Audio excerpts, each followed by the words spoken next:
নমস্কাৰ প্ৰিয় দৰ্শকবৃন্দ, আপোনালোকে এই ভিডিঅ'টো চাই আছে। এইখন হৈছে হাতীগাঁৱৰ গোৱালপাৰা জিলাৰ সন্মুখত প্ৰকৃতিৰে ভৰপূৰ অজগৰ পাহাৰৰ পৰা বৈ অহা নিজৰা, আৰু এই নিজৰাখনতে আছে এটি অত্যন্ত ধুনীয়া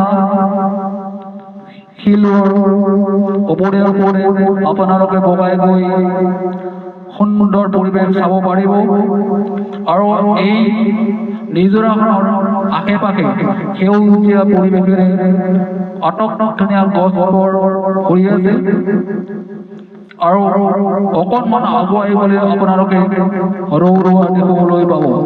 আৰু এই ৰৌৰুৱা অৰ্থাৎ ৱাটাৰফল চাবলৈ ইমানেই ভাল লাগে, আৰু ওপৰৰ পৰা পানী আহি এই নিজৰাৰ মাজেৰে বৈ গৈছে।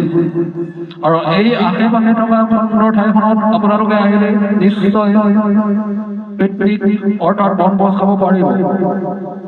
গতিকে ৰাইজসকলক পলপন্ন কৰি এই পিকনিক খোৱা প্লেচত আহি বনভোজ এসাঁজ খাবলৈ নাপাহৰিব।